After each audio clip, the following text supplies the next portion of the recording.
बातचीत कर रहे हैं, चर्चा कर रहे हैं यूपी किरण और पांचवें चरण को लेकर। इसी को लेकर हमारे साथ में नवलकांत सिन्हा जी लगातार बने हुए वरिष्ठ पत्रकार हैं। नवलकांत जी के पास चलते हैं। नवलकांत जी, अभी मैंने आपसे पूछा था कि सियासी हवा जो है वो किस ओर है, आपने कहा थोड़ा सा इंतजार और करना होगा। लेकिन नवलकांत जी, थोड़ा सा हम एक पत्रकार हैं और पत्रकार होने के नाते हम फैक्टफुल बात करते हैं। लेकिन आज मैं आपसे एक आम सवाल पूछना चाहती हूँ जो जनता के बीच में, क्योंकि जब चुनाव होते हैं उससे ठीक पहले हम देख हैं जो माहौल जनता के बीच बनता हुआ नजर आता है वो बहुत बड़ा असर डालता है लोगों को मेंटली ये डिसाइड करने में कि वोट किसको दें। तो इस बार, क्योंकि इसके पहले के चुनावों में चाहे 19 हो या फिर 17 में बड़ी जोर शोर से भाजपा की लहर देखने को मिल रही थी, इस बार कड़ी टक्कर सपा और भाजपा के बीच में। क्या लगता है ये जो माहौल है, ये जो टक्कर पहले से माहौल में देखने को मिल रही है, ये कितना असर नतीजों पर डालेगी? देखिए, पिछले कई चुनाव देख लीजिए तो भारत उत्तर प्रदेश में कभी भी चुनाव द्विपक्षीय नहीं रहा है। दो दलों के बीच की सीधे सीधे लड़ाई रही है। मिनिमम 3 दल तो लड़ते ही रहे, बल्कि जो अन्य दूसरे दल होते हैं वो भी मुकाबले में होते हैं। लेकिन एक बहुत अरसे बाद ऐसा हो रहा है कि उत्तर प्रदेश के चुनाव में दो दल आमने सामने दिख रहे हैं। यानी कि एक बीजेपी है जो कि एक बहुत बड़े बहुमत के बाद उत्तर प्रदेश में जिसने सरकार बनाई थी, और उसके बाद लोकसभा में भी एक बड़ी जीत उत्तर प्रदेश से बीजेपी ने दर्ज की थी। उसके बाद चुनाव हो रहा है तो जाहिर सी बात है कि एक ब्रांड मोदी है जिसका जादू केवल उत्तर प्रदेश नहीं पूरे देश में चलता है। और अब उसको लगता है कि आज भी ब्रांड मोदी असर होगा। लेकिन ये पहला चुनाव है जिसमें ब्रांड मोदी की परीक्षा नहीं है, ये परीक्षा उत्तर प्रदेश सरकार की है, खासतौर से योगी आदित्यनाथ की, जिनको बीजेपी ने उत्तर प्रदेश का मुख्यमंत्री बनाया था। और योगी आदित्यनाथ को एक बड़े चेहरे के तौर पे माना जाता है बीजेपी में, ना केवल उत्तर प्रदेश में बल्कि पूरे देश में। यहाँ तक कि केरल तक के चुनाव हो या पश्चिम बंगाल के चुनाव हो, वहां पे स्टार प्रचारक के तौर पे योगी आदित्यनाथ को ले जाता है। तो जाहिर सी बात है कि जो सबसे बड़ी साख किसी की दांव पे लगी है, वो दांव पे लगी है योगी आदित्यनाथ की। और उसके बाद दूसरे नंबर पे नरेंद्र मोदी का नाम आता है।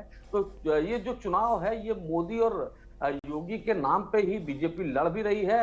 जाहिर सी बात है बीजेपी ने कुछ चीजों पे काम किया जो लगातार बीजेपी के नेता, खुद मुख्यमंत्री और प्रधानमंत्री भी आके कहते हैं कि जो कानून व्यवस्था पे इस सरकार ने काम किया आज तक नहीं हुआ। और उसमें उदाहरण भी देते हैं कि जो बड़े माफिया थे, मुख्तार अंसारी या अतीक अहमद, उनके खिलाफ जबरदस्त कार्रवाई हुई। उनके जो अवैध संपत्तियां था, ध्वस्तीकरण हुआ।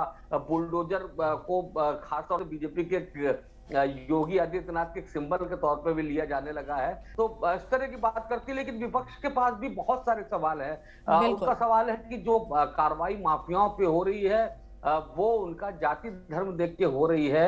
ऐसे भी प्रत्याशी नजर आते हैं या ऐसे भी बाहुबली नजर आते हैं जिनपे इनाम है लेकिन वो क्रिकेट खेलते दिखते हैं। तो जाहिर से बात है कि दोनों तरफ से सवाल है। जो विपक्ष है वो सवाल लगा रहा है कि कोरोना काल में जिस तरह से निपटा जाना चाहिए था बीमारियों से, जिस तरह से इलाज की व्यवस्था होनी चाहिए थी, जिस तरह से ऑक्सीजन की व्यवस्था होनी चाहिए थी, वो सरकार करवाने में नाकाम रही। महंगाई और बेरोजगारी बहुत ज्यादा बढ़ी है। छात्रों को रोजगार की जगह लाठियां मिल रही हैं। और किसान आंदोलन का भी कोई वजह माना जा रहा है, खासतौर से पश्चिमी उत्तर प्रदेश जहां पे चुनाव हो चुके हैं वहां माना जाता है कि उनकी एक नाराजगी बहुत बड़ी थी।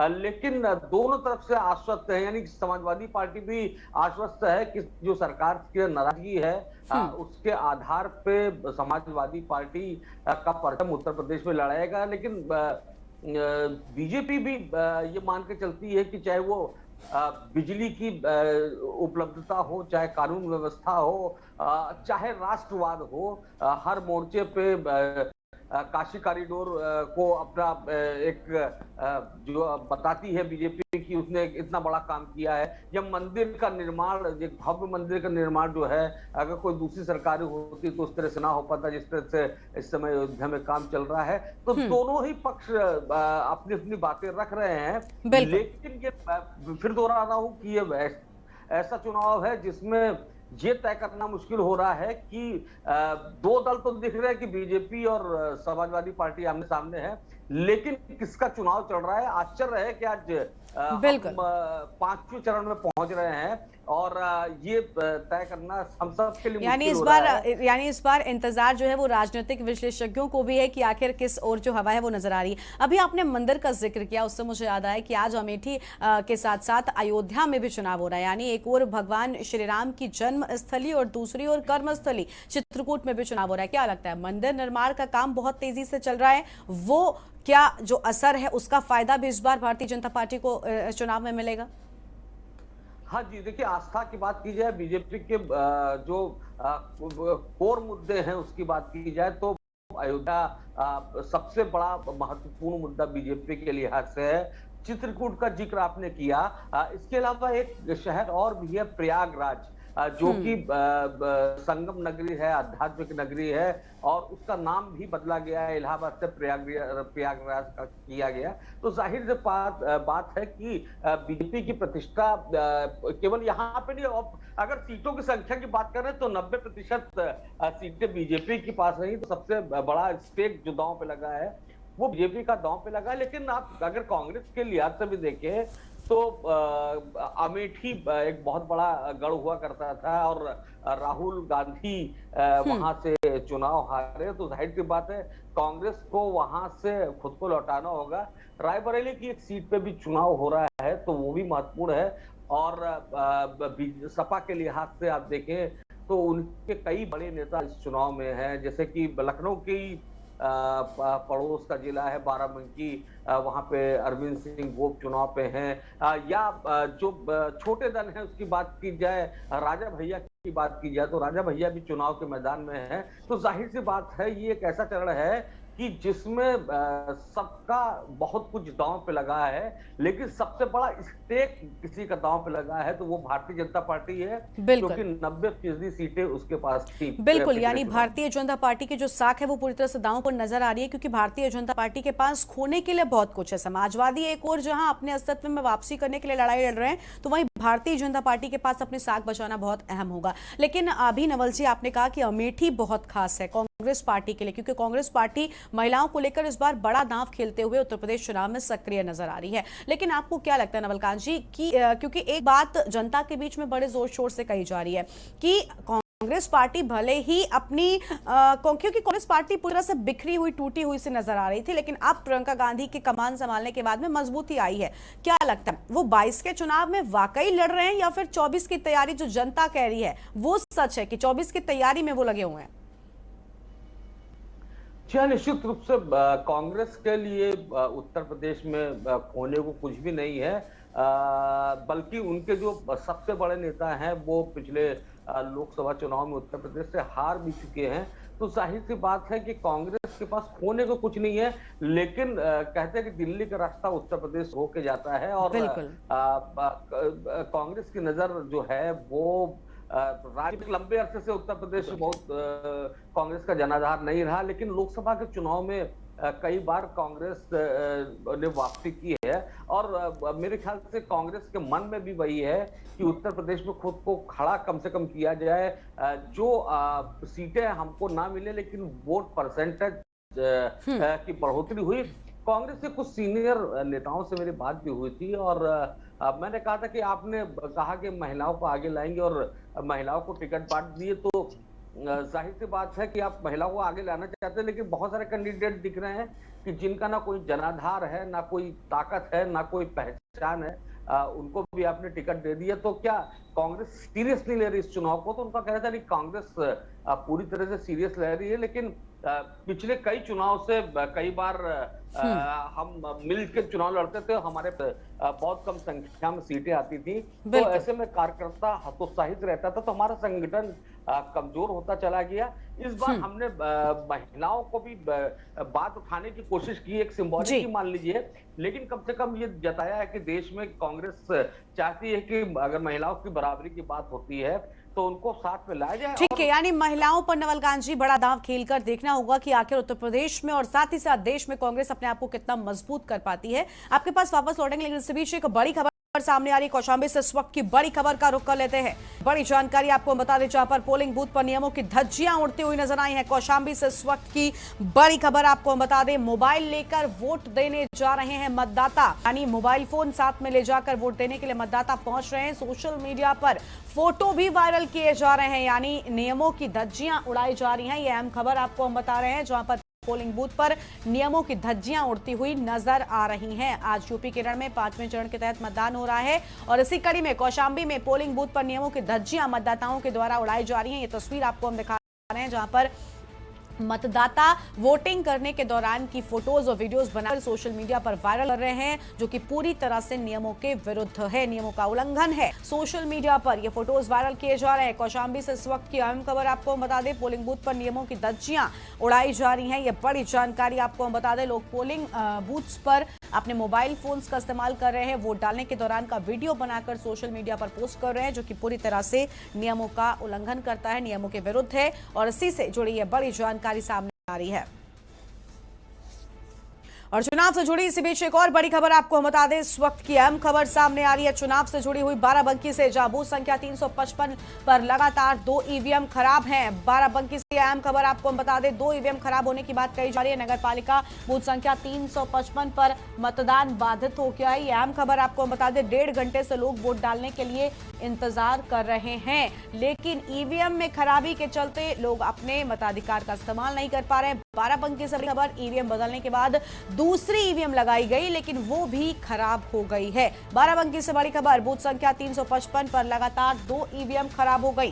पहले ईवीएम खराबी की बात सामने आती है, अधिकारी ईवीएम को बदलते हैं, दूसरी ईवीएम लगाई जाती है, लेकिन वो भी खराब हो जाती है, जिसके चलते अब मतदाता जो वहां पर बैठे हुए हैं, 1.5 घंटे से लोग वोट डालने के लिए अपनी कतारों में इंतजार अपनी बारी का कर रहे हैं, वो थोड़े से नाराज नजर आ रहे हैं, आक्रोशित नजर आ रहे हैं, क्योंकि इंतजार उनको लंबा करना पड़ रहा है। ईवीएम बदली गई, दूसरी ईवीएम लगाई गई, लेकिन वो भी खराब हो गई, जिसके चलते मतदान बाधित हो गया है। बाराबंकी से बड़ी खबर, बूथ संख्या 355 पर लगातार 2 ईवीएम खराबी की बात सामने आ रही है।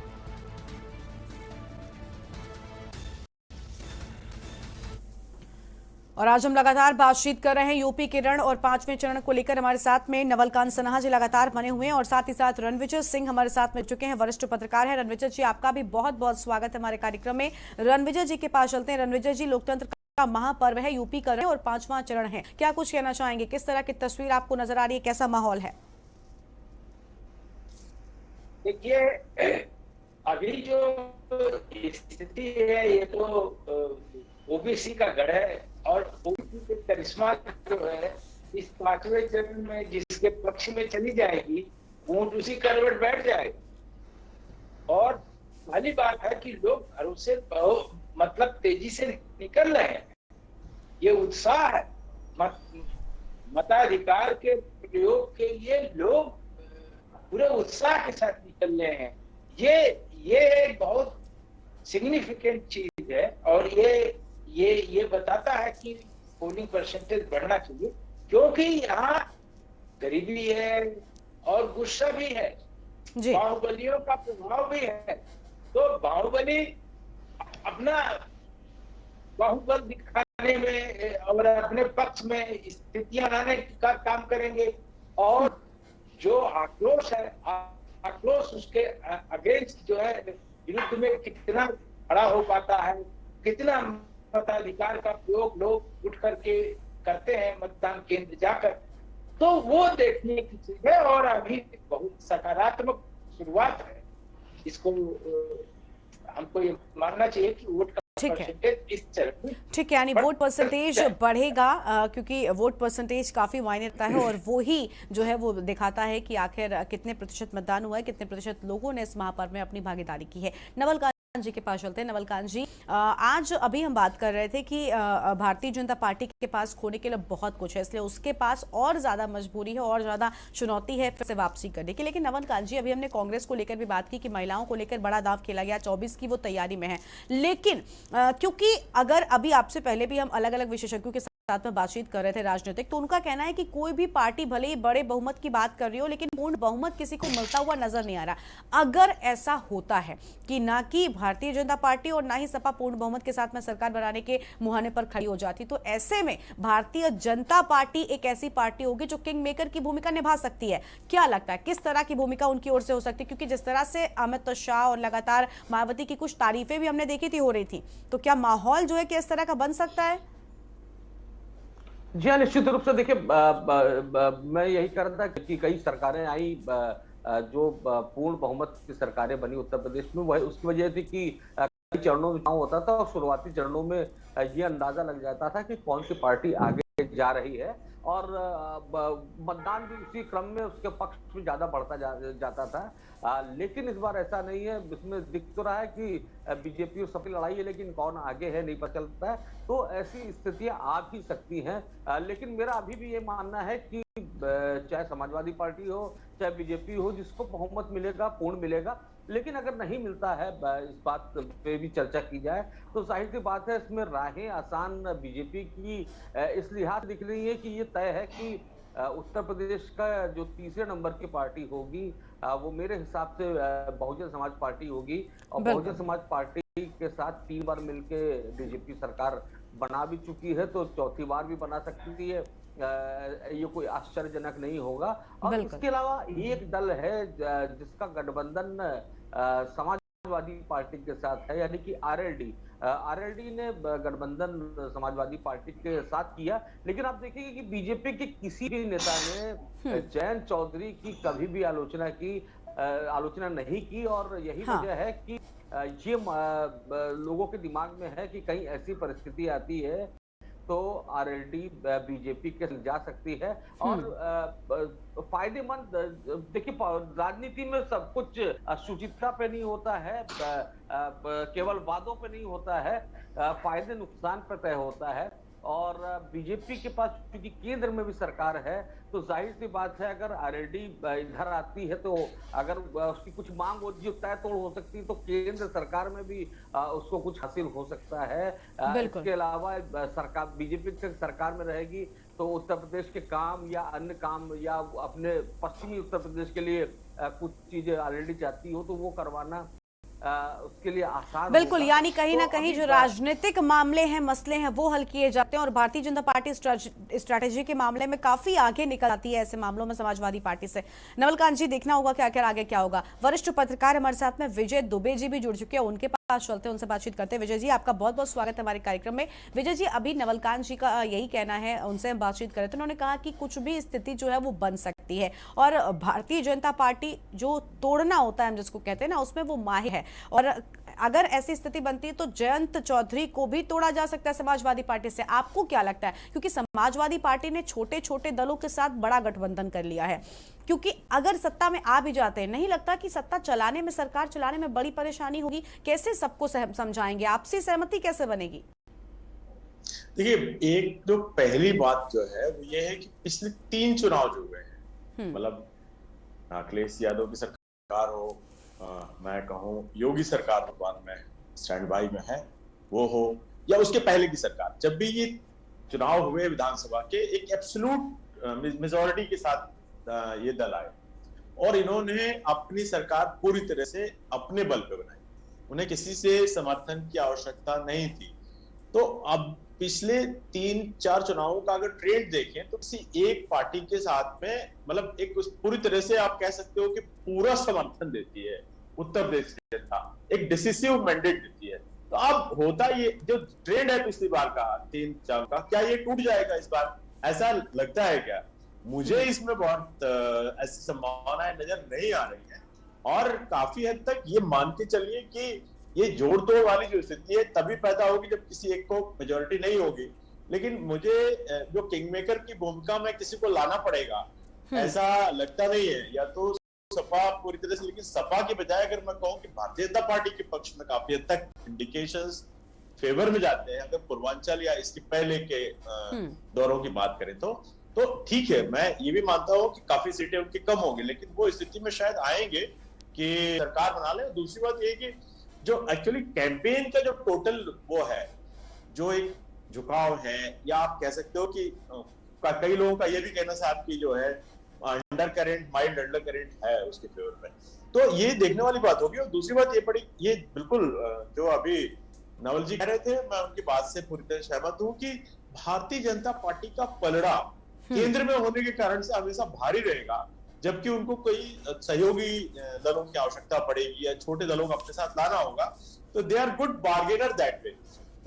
बार्गेन करने की क्षमता ज्यादा उनके पास में केंद्र में है, तो झुकाव अधिक हो सकता है। तो पार्टियों को जोड़ने में, देखिए बिहार की अगर पिछले इलेक्शन की बात करूं तो बिहार की सरकार का जो पोजीशन थी उसमें भारतीय जनता पार्टी सरकार बनाने की स्थिति में तो थी नहीं।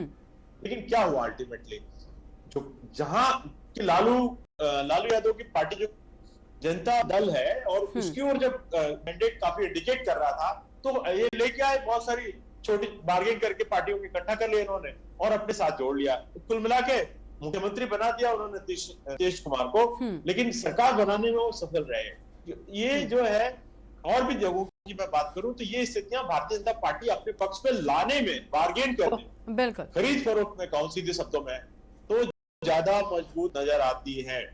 कई सरकारें गिराई इन्होंने। मैं कहूं अगर मध्य प्रदेश की सरकार जो वर्तमान शिवराज सिंह की सरकार है उसकी स्थिति भी थी, पहले वहां बहुत शॉर्ट मार्जिन से कांग्रेस सरकार कमलनाथ की चल रही थी, लेकिन उसके बाद क्या हुआ, मतलब ये वाकिफ है। और राजस्थान की सरकार की भी स्थिति ऑलमोस्ट मैं समझता हूँ यही होने वाली थी, लेकिन जो है वहां जो है कांग्रेस उसको डिफेंड कर ले गई और तोड़ने में सफल नहीं हो सकी जनता पार्टी। बिल्कुल, यानी भारतीय जनता पार्टी अपनी स्ट्रैटेजी के साथ में इतना मजबूत रहती है और वो जानती है कि हर एक सिचुएशन को किस तरह से हैंडल करना है। इसको लेकर हम आगे भी बातचीत करेंगे, लेकिन फिलहाल एक छोटा सा ब्रेक के लिए आप रुकते हैं। आपका ही मजा आएगा, जल्द लौटेंगे। आप देख रहे हैं के न्यूज, खबरों का सारथी। खुदी को आजमाया है तो ये अंदाज आया है, खुदी को आजमाया है तो ये अंदाज आया है। तुम में भी मैं हूं, शुद्ध प्लस पान मसाला। सोचिए मत, मेरी और पूरे हिंदुस्तान की तरह आप भी समर कूलर और होम अप्लायंसेस लीजिए और बेफिक्र हो जाएगी। आप देख रहे हैं के न्यूज, खबरों का सारथी। सड़क से संसद तक होगा चिंतन, मैं करूंगा राजनीति का समुद्र मंथन। बात गांव की पंचायत से लेकर देश की सियासत तक मैं लेकर जाऊंगा आपको हर मुद्दों की तह। जनता के मुद्दों से रास्ता है हमारा, आईना सच का दिखाना जज्बा है हमारा। मैं उठाऊंगा आपकी आवाज, सरकार से करूंगा आपके सवाल। सरकार के दावों की होगी पलटा, मैं बताऊंगी आपको खबरों का आंखों देखा हाल। हर तरफ है सियासत का नजारा, तैयार हो चुका है चुनावी अखाड़ा। जनता के मुद्दों को उठाते हैं हम, हकीकत से रूबरू करवाते हैं हम। मैं करूंगी सबके हक और हुकूक की बात, खोलूंगी सियासत के नए नए राज। आपकी कसौटी पर उतरेंगे खरे, हम हैं खबरों के सारथी। आप देख रहे हैं के न्यूज, खबरों का सारथी। आप देख रहे हैं के न्यूज, खबरों का सारथी। ब्रेक के बाद आप सभी का स्वागत है। हम लगातार बातचीत कर रहे हैं यूपी के रण और 5वें चरण को लेकर। हमारे साथ में वरिष्ठ पत्रकारों का एक पैनल भी जुड़ा हुआ है। नवलकांत सिन्हा जी हमारे साथ में हैं और रणविजय सिंह जी हमारे साथ में जुड़े हुए हैं, वरिष्ठ पत्रकार हैं। और आपको बता दें कि आज यूपी का रण और 5वें चरण के तहत कुल 12 जिलों के 61 सीटों पर वोटिंग हो रही है। नवलकांत जी के पास चलते हैं। नवलकांत जी, अभी हमने देखा कि जहां पर रणविजय जी भी यही कहते हुए नजर आए कि भारतीय जनता पार्टी की जो स्ट्रैटेजी है वो बेहद खास है और इसी के चलते वो बनती हुई जो बिगड़ती हुई स्थितियां होती है उनको भी बड़ी बखूबी संभाल लेती है। क्योंकि हमने देखा था जब चुनाव की तारीखें शुरू होनी थी उससे ठीक पहले जिस तरह से इस्तीफों का दौर शुरू हुआ, मतलब हम सब ये देख रहे थे कि भारतीय जनता पार्टी ऐसा कौन सा दांव खेलेगी और इन सारे इस्तीफों के ऊपर वो दांव भारी पड़ जाएगा। और वैसा ही हुआ। भारतीय जनता पार्टी ने अपर्णा यादव को पार्टी में शामिल करवाया, जिसके बाद सारा जो रेशियो था वो बराबर होता हुआ नजर आया। क्या कुछ ऐसा ही आने वाले वक्त में भी देखने को मिलेगा? देखिए, सभी पैनल इस बात को मान के चल रहे हैं कि जो लगातार उत्तर प्रदेश में चुनाव हो रहे हैं तो पूर्ण बहुमत की सरकारें आ रही हैं, तो जाहिर सी बात है सभी लोग ये मान के चल रहे हैं, बल्कि जनता में भी ये है कि जो भी आएगी वो पूर्ण बहुमत की सरकार आएगी। लेकिन जो राजनीति है वो अंदाजे से नहीं चलती है, राजनीति तो निर्णय से चलती है, तो चलती है। ऐसा असंभव भी नहीं कि उत्तर प्रदेश में एक बार फिर हंग असेंबली की स्थिति आए। तो ये जिसका हम सब डिस्कस कर चुके हैं कि अगर ऐसी स्थिति आती है तो ये बीजेपी के लिए ज्यादा अनुकूल स्थिति होगी। लेकिन फिलहाल मैं फिर वही दोहराऊंगा कि मुझको कहीं से नहीं लग रहा है कि ऐसा होने जा रहा है। हाँ, लेकिन एक आप ये स्वाभाविक सा सवाल है कि आखिर ऐसा क्यों नहीं लग रहा है कि कौन सी पार्टी आगे चल रही है। तो इस बार के चुनाव में जो बीजेपी ने एक प्रयोग किया है, जो वेलफेयर स्कीम थीम की, चाहे वो राशन के माध्यम से हो, चाहे वो कैश के माध्यम से हो, चाहे वो उज्ज्वला योजना के माध्यम से हो, चाहे वो मकान हो या शौचालय हो, जिस तरह से उसका वितरण हुआ है और राशन की स्कीम अभी भी मार्च तक बढ़ा दी गई है, तो वो जो बीजेपी की स्कीम है वो बीजेपी को फायदा दे रही है कि नहीं दे रही है। अगर दे रही है तो बीजेपी को बहुत बड़ा फायदा होने जा रहा है, क्योंकि उसने एक वोट बैंक तैयार किया है और उस वोट बैंक के आधार पे बीजेपी चुनाव लड़ रही है। अगर नहीं दे रही है तो समाजवादी पार्टी को फायदा होने जा रहा है। लेकिन ये जो वर्ग है ये बहुत मुखर नहीं है, तो वहां की जो सूचनाएं है या वहां का जो रुझान है वो हम तक नहीं पहुंच पा रहा है। तो सबसे कठिन काम इस चुनाव में यही हो रहा है कि ये जो नया वोट बैंक एक नजर आ रहा है वो किस ओर जा रहा है। बिल्कुल, यानी जो लाभार्थी वर्ग की आपने बात की वो जो है वो पाशा पलट सकता है। हमारे साथ में विजय जी भी लगातार बने, विजय जी के पास चलते हैं। विजय जी, लाभार्थी वर्ग के लिए हमने देखा है कि भारतीय जनता पार्टी की ओर से राशन दिया गया, फ्री राशन की बात कही गई, और अगर बात करें भारतीय जनता पार्टी की तो मार्च तक उनका जो बजट था वो पारित था कि मार्च तक फ्री राशन उनकी ओर से दिया जाएगा। लेकिन लाभार्थी वर्ग को ध्यान में रखते हुए अखिलेश यादव ने यह बड़ी घोषणा कर डाली कि जब तक उनकी सरकार रहेगी वो तब तक राशन फ्री देंगे। तो क्या लगता है कि जनता के लिए भी ऐसे मामलों में जो स्थिति है ना वो बड़ी ज्यादा असमंजस वाली हो जाती है? क्या मतलब भले ही जो राशन वाला वर्ग है, जो राशन लेता है, वो मुखर ना हो, वोकल ना हो, क्या साइलेंट वोटर बनकर पाशा पलटेगा वो वाला वर्ग? देखिए, एक तो मैं थोड़ा सा आपके शब्दों से सहमत नहीं हूँ। ये भारतीय जनता पार्टी की स्कीम नहीं है, सरकार की स्कीम है, ये हमारे टैक्स पेयर्स की स्कीम है। ठीक है, ये जो है ना भारतीय जनता पार्टी दे रही है ना समाजवादी पार्टी दे रही है। ये घोषणाएं और लब्बोलवाब जो है ये लोगों को जो है उनके डिसीजन में कई बार दिक्कत करता है। लेकिन एक बात जरूर है जो कि मैं आपसे शायद कह सकता हूं कि क्लियर मामला है। देखिए, जिन लोगों को भी आज राशन मिल रहा है, नमक तेल मिल रहा है, उनको लग रहा है कि भाई हमको जो है पार्टी ने बड़ी या सरकार ने बड़ी जो है राहत दी है। कोरोना के बाद हमारे पास आय के साधन खत्म हो गए, चाहे चीजें जो है हमको उपलब्ध हो रही हैं, तो हमारे से अगर वो उपलब्ध हो रही हैं तो सरकार की अप्रोच है कि वो हमको हेल्प कर रही है। ये इंडिकेशंस हैं, इसमें कोई डाउट नहीं है। मैं बहुत सारे जो है गांव की रूरल बेल्ट की बातचीत देख रहा हूँ इस बीच में, और वो इसको एक्नॉलेज करते हैं। एक्नॉलेज करने का मतलब है कि जो है इसका सीधा सा इंडिकेशन है कि वो ये सोचते हैं कि हाँ भाई हमको मदद मिली। तो ये एक राहत तो है भारतीय जनता पार्टी के लिए, बिल्कुल। लेकिन अगर इस बात को ये कहा जाए कि साहब जो है कोरोना को मैनेज क्यों नहीं किया, देखिए काउंटर अटैक्स, ये जो है काउंटर क्वेश्चनिंग वाली जो स्थिति है ये उस लेवल पे नहीं है। और उस लेवल पर ये भारतीय, जैसे हम जिन शब्दों का इस्तेमाल करते हैं कि भारतीय जनता पार्टी, अरे भाई ना, भारतीय जनता पार्टी नहीं, आपको जो डिसीजन करना है वो ये देखना है कि आपके एरिया में क्या डेवलपमेंट हुआ। कई जगह पे भारतीय जनता पार्टी के लोग, विधायकों का विरोध मैंने देखा, वो उसका कारण ये था कि लोगों ने कहा कि साहब हमारे यहाँ आने की सड़क नहीं बनाई, हमारे यहाँ आने पर जो है हमारे यहाँ लोग शादियां करने नहीं आते क्योंकि हमारे यहाँ अप्रोच रोड ठीक नहीं है, हमारे यहाँ गांव में आने के पहले बिल्कुल, यानी कहीं ना कहीं अभी आपने कहा कि भारतीय जनता पार्टी नहीं बल्कि सरकार, बिल्कुल ठीक कहा आपने। लेकिन जब हम जाते हैं जनता के पास में तो जनता ये कहती हुई नजर आती है कि मोदी जी और योगी जी की ओर से राशन मिल, तो ऐसे में जनता ये स्पष्ट कर पाएगी कि आखिर किसे समर्थन देना और किसे नहीं, ये तो आने वाला वक्त बताएगा। लेकिन फिलहाल एक छोटे से ब्रेक के लिए यहाँ पर रुकते हैं, आप कहीं मत जाइएगा, चल लौटेंगे। आप देख रहे हैं के न्यूज़, खबरों का सारथी। शर्मा जी की बिटिया की शादी जब आई, शर्मा जी की बेचैनी तो साफ नजर आई। फिर सलमान भाई ने सही राह दिखाई। शादी का किचन महके जहाँ, गोल्डी किचन किंग मसाले 100% हो वहाँ। और मोंटी शेफ ने वो रसोई बनाई, सबने उंगलियां चाट खाई। Big deal. शादी नहीं की तो क्या, शादी में दावतें खूब रही हैं ना। गोल्डी किचन किंग मसाले, जहाँ जाएं रिश्ते बनाए, जहाँ जाए रिश्ते बनाए, गोल्डी मसाले।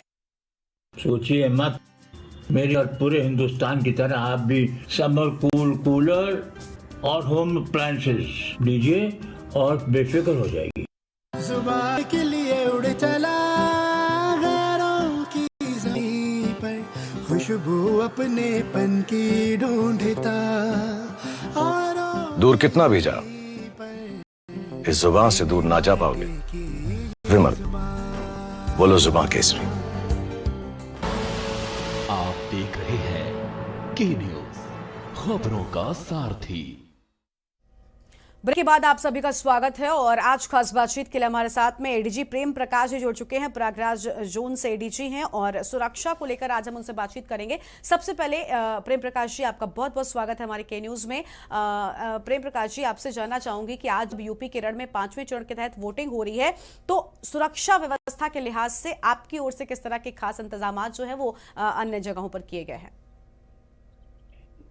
जी नमस्कार, धन्यवाद जोड़ने के लिए। और आज हमारे 4 जनपदों में यहाँ पंचम चरण का मतदान चल रहा है, जो प्रातःकाल से ही अच्छा वोटर टर्नआउट है।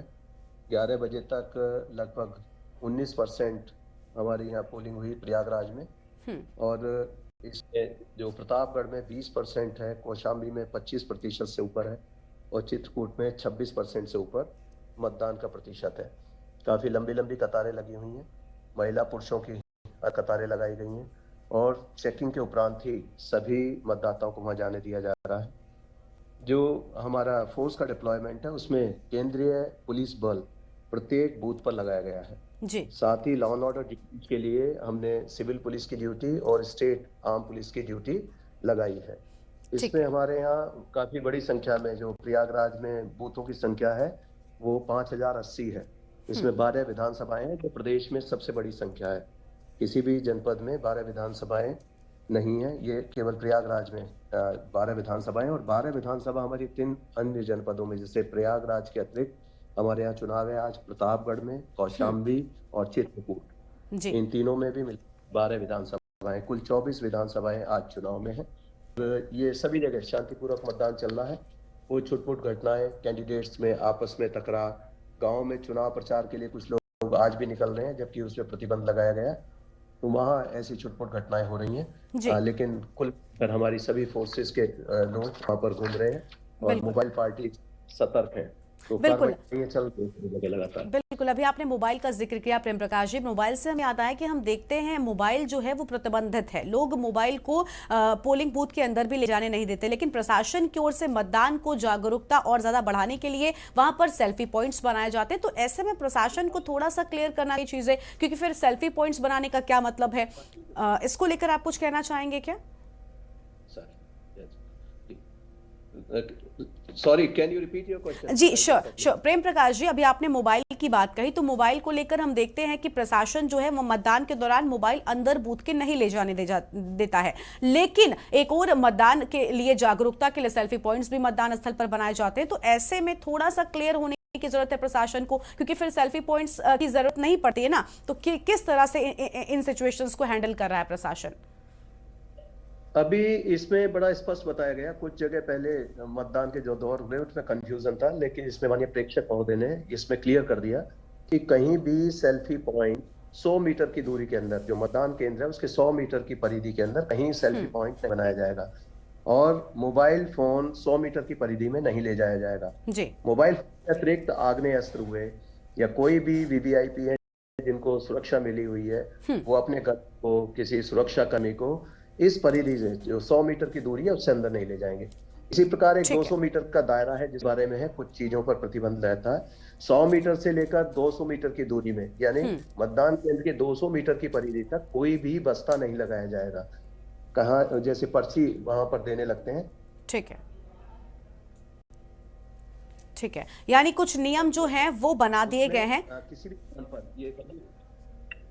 जी जी प्रेम प्रकाश जी, एक सवाल मेरा ये भी है कि अभी अभी मैं अपने दर्शकों को एक बड़ी खबर बताई थी कि प्रयागराज के कुंडा में सपा प्रत्याशी हैं गुलशन यादव जी, उनकी गाड़ी पर पथराव की बात सामने आई थी। आपके ही जोन में आता है, इसको लेकर आप कुछ कहना चाहेंगे? क्योंकि जब गुलशन यादव जी से बातचीत की तो उन्होंने प्रशासन पर एक तरफा कार्रवाई की बात कही।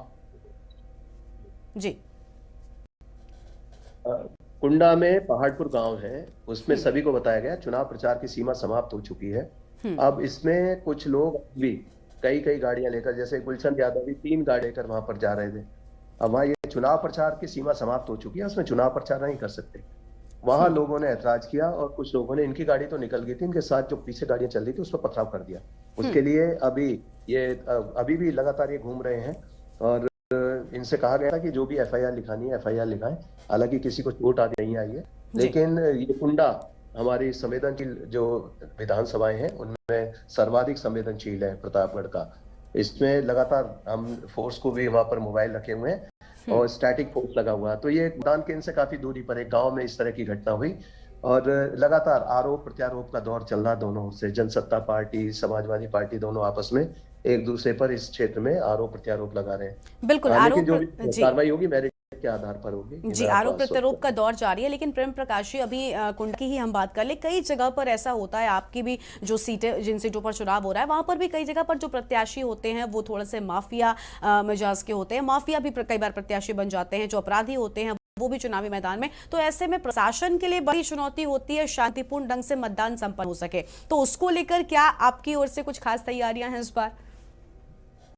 यहाँ कुंडा विधानसभा की ये खासियत है कि इसमें ज्यादातर जो कैंडिडेट हैं जिनका आपने नाम लिया, ये सभी लोग जाते हैं, इनका लंबा क्रिमिनल इतिहास है सभी का। बिल्कुल, ये सभी जो हैं इनकी क्रिमिनल हिस्ट्री है और इसमें पर्याप्त हमने इसमें बाउंड डाउन करने की कार्रवाई की गई। लेकिन जो कैंडिडेट है उसके कुछ अधिकार हैं, उसको ज्यादा कर्टेल नहीं किया जा सकता।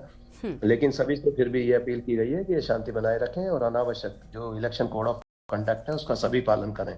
ठीक है, लेकिन यहाँ जितनी हुई हैं वो बहुत बड़े पैमाने पर हुई है कुंडा क्षेत्र में, चाहे वो शराब पकड़ने की रिकवरीज की गई हो, असलहा की रिकवरी हो, और अभी भी लगातार उसमें दबाव बनाया हुआ है। कोई भी अगर कानून हाथ में लेने की कोशिश करेगा तो कोई कितना बड़ा माफिया उसके खिलाफ कार्रवाई होगी। बिल्कुल बिल्कुल। प्रेम प्रकाश जी, ये चुनाव कोरोना काल में हो रहा है, एक और जहां आपको चुनाव आयोग के सभी नियमों का पालन करवाना है, तो वही दूसरी ओर कोरोना गाइडलाइंस का भी पूरा पालन होना है। तो इसको लेकर भी क्या प्रशासन की ओर से खास इंतजाम आते हैं? क्योंकि पोलिंग बूथों पर हमने देखा है खास तरह के इंतजाम जो है वो नजर आते हैं, तो आपके जोन में क्या कुछ खास है? हमारे यहाँ जितने भी केंद्रीय पुलिस बल आए थे या बाहरी जनपदों से जिला पुलिस के और होमगार्ड के जो हमारे जवान आए हैं, उन सभी को पर्याप्त मात्रा में हमने ये किट दी हैं, जिसमें इसमें सैनिटाइजर है, उनके लिए सभी मास्क उनको दे गए हैं और सभी को थर्मल स्कैनर हर टीम के साथ लगाया गया है ताकि कहीं भी कोई ये जो कोरोना संबंधी कोई समस्या ना आए। और इसमें सोशल डिस्टेंसिंग का पालन करने के लिए भी सभी को कहा गया। गोले बनाए गए हैं मतदान केंद्रों पर जिससे कि लोग गोलों में खड़े हों और सोशल डिस्टेंसिंग का ध्यान रखें। बिल्कुल, यानी पूरा पालन जो है वो करवाया जा रहा है। प्रेम प्रकाश जी, कई जगहों पर ऐसे वीडियो सामने आते हैं जब लोग मतदान करने के दौरान मोबाइल फोन ले जाकर अंदर वीडियो या फिर फोटोज बनाकर सोशल मीडिया पर वायरल करते हैं, ऐसे लोगों पर क्या कार्रवाई करेगा इस बार प्रशासन? आज चित्रकूट में एक मॉर्निंग में जैसे इलेक्शन के लिए जो हमारे ये ईवीएम्स का उसमें मॉक पोल कर रहे थे, वहां पर एक एजेंट ने अपना एक वीडियो बनाकर उसको बंद करने की कोशिश की तो उसका मोबाइल जब्त किया गया, उनके खिलाफ मुकदमा पंजीकृत किया गया, उनकी गिरफ्तारी कर ली गई है। तो ऐसे तमाम लोग जो नियमों का उल्लंघन कर रहे हैं उनकी गिरफ्तारी की जा रही है और उन पर फौरी कार्रवाई जो भी धाराएं बनती है उनके अंतर्गत की जा रही है। जी जी, प्रेम प्रकाश जी, महिला वोटर्स भी इस बार बेहद खास हैं और काफी एक्टिव अब नजर आते हैं, तो इनके लिए सही तरीके से क्या अलग इंतजामात हैं? क्या महिला पुलिस बल की भी तैनाती पोलिंग बूथों पर अलग से की जाएगी ताकि महिलाओं को किसी प्रकार की कोई समस्या का सामना न करना पड़े? महिला पुलिस बल हमारे पास जो जिला पुलिस बल है वो है, क्योंकि महिलाओं की ड्यूटी हमने इंटर स्टेट उनका मूवमेंट नहीं कराया था। तो जिले में, जिस भी जिले में जितनी महिला फोर्स, जो लगभग 20% से लेकर 30% तक की संख्या है, इनको उपलब्धता के आधार पर इनको पोलिंग स्टेशंस पर लगाया गया। अधिकांश जो मोबाइल पार्टीज में और जो बड़े अर्बन सेंटर्स हैं उनमें महिला पुलिस को डिप्लॉय किया गया है, ताकि जो महिलाएं हैं वो काफी इसमें हमारे इनसे जो प्रेरणा लें और वो मतदान केंद्रों पर आए। वहाँ हमने 12 जैसे पिंक बूथ भी बनाए हैं, और ये बूथ ऐसे हैं जिसमें सभी पोलिंग पर्सनल, पुलिस पर्सनल, ये सब महिलाएं हैं। बिल्कुल। प्रेम प्रकाश जी, लगातार जो जिला प्रशासन है वो कोशिश कर रहा है कि सही तरीके से, शांतिपूर्ण तरीके से मतदान जो है वो संपन्न हो जाए। आपसे एक आखिरी सवाल करना चाहूंगी कि क्या आप के न्यूज के माध्यम से जनता से कुछ कहना चाहेंगे? आज जब आपके जोन में वोटिंग हो रही, मतदान में बढ़ोतरी को लेकर आप कोई अपनाना चाहेंगे जनता से? मेरी सभी से अपील है। स्वीप एक्टिविटीज के दौरान हमने कई कार्यक्रम किए, जिसमें सबसे अपील की गई है कि एक मजबूत लोकतंत्र के लिए लोगों का भाग लेना इसमें बहुत ही आवश्यक है। अभी तक जो पोलिंग परसेंटेज है कुछ विधानसभाओं में 21 से 22% तक रहा। इस बार स्वीप एक्टिविटीज की गई हैं, तो अभी पहले ही 3 घंटे में 20% तक इसका पोलिंग पहुंच गया। तो ये एक बहुत ही अच्छा एक संकेत है, शुभ संकेत है कि इसमें लोग वोट डालने के लिए आगे आ रहे हैं। हमारा इस बार जो सबसे फोकस रहा है वो रहा है फर्स्ट टाइमर्स पर, जो पहली बार वोट डालने में। मेरा उनसे विशेष अनुरोध है कि कृपया अपने मताधिकार का प्रयोग अवश्य करें। महिलाएं, बच्चे जो अभी पहली बार जो वोट डालने के लिए अभी नॉमिनेट हुए हैं, ऐसे लोगों को हम पूरी तरह से उनका स्वागत कर रहे हैं। और हर जगह कुछ बूथों पर आप देखेंगे कि एक ऐसा उत्सव का सा माहौल है जो हम महापर्व के रूप में इसको मना रहे हैं। तो मेरी सबसे अपील है कि कृपया अपना वोट जरूर कास्ट करें। मैंने अपना वोट पोस्टल बैलेट के माध्यम से दिया। हमारे सभी पुलिसकर्मी इस बार बड़ी संख्या में पोस्टल बैलेट के माध्यम से वोट किए हैं। जितने कर्मचारी यहाँ तैनात हैं और उनकी कहीं भी ड्यूटी, हमने वोट डालने के लिए उनको अवश्य समय दिया है। तो मैं चाहूंगा कि ये पोलिंग परसेंटेज बढ़े। बिल्कुल, बहुत बहुत शुक्रिया आपका एडीजी प्रेम प्रकाश जी हमारे साथ जुड़ने के लिए और हमसे बातचीत के लिए। तो हमारे साथ थे एडीजी जोन प्रयागराज से प्रेम प्रकाश जी। उन्होंने बताया कि किस तरह के सुरक्षा व्यवस्था के खास इंतजाम उन्होंने अपने जोन में कर लिए ताकि शांतिपूर्ण तरीके से इस बार यहाँ पर शांतिपूर्ण तरीके से मतदान हो सके। और साथ ही साथ आपको बता दें कि प्रतापगढ़ में कुंडा में जिस तरह से वहाँ पर हमने देखा था कि सपा प्रत्याशी गुलशन यादव की गाड़ी पर हमला हुआ था, उसको लेकर भी अब एडीजी जोन का बड़ा बयान के न्यूज पर सामने आया है। इस वक्त की अहम खबर आपको बता दें, हमारे साथ में एडीजी जोन प्रेम प्रकाश जी खुद जुड़े। उन्होंने कहा कि गाड़ी पर हुए पथराव कोई भी चोटिल नहीं हुआ है और प्रचार प्रसार की जो सीमा थी वो समाप्त हो चुकी थी। बावजूद इसके जो पक्षी थे वो गाड़ियां लेकर प्रचार के लिए जा रहे थे और उस दौरान ही ये घटना घटी है। सूचना पर भारी पुलिस बल मौके पर भेज दिया गया है। ये अहम खबर आपको हम बता दें, जहां पर खुद के न्यूज पर एडीजी प्रेम प्रकाश जी हमारे साथ में जुड़े, प्रयागराज जोन से एडीजी हैं। उन्होंने ये बड़ी बातें कही हैं और साथ ही साथ आपको बता दें कि सुरक्षा के भी खास इंतजाम किए गए हैं। सपा प्रत्याशी की गाड़ी पर हुए पथराव को लेकर भी उनकी ओर से बड़ा बयान दिया गया है। उन्होंने कहा कि समाजवादी पार्टी के जो प्रत्याशी हैं गुलशन यादव जी, वो 3 गाड़ियों के साथ में जुड़े हुए थे। एडीजी प्रेम प्रकाश जी, आपका बहुत बहुत शुक्रिया हमारे साथ जुड़ने के लिए और हमसे बातचीत करने के लिए। तो आज एक और जहां यूपी का रण है, 5वां चरण है, उसी में वोटिंग हो रही है और इसी को लेकर लगातार बातचीत करें। लेकिन फिलहाल एक छोटे से ब्रेक के लिए यहाँ पर रुकते हैं, कई मजा आएगा जुटेंगे। आप देख रहे हैं के न्यूज, खबरों का सारथी। Yes! Yes! Yes! In your face, loser. See you in soccer.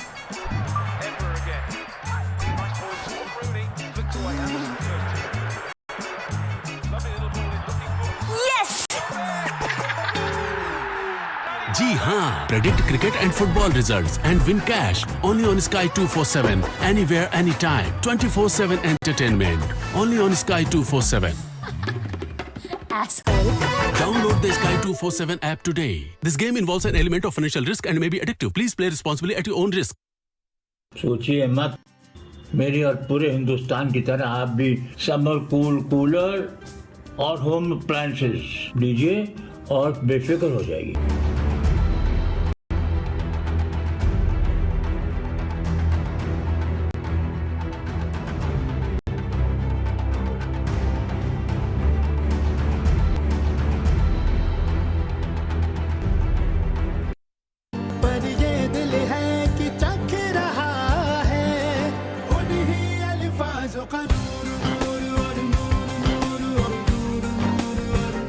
दूर कितना भी जाओ, इस जुबान से दूर ना जा पाओगे। विमल, बोलो जुबान केसरी।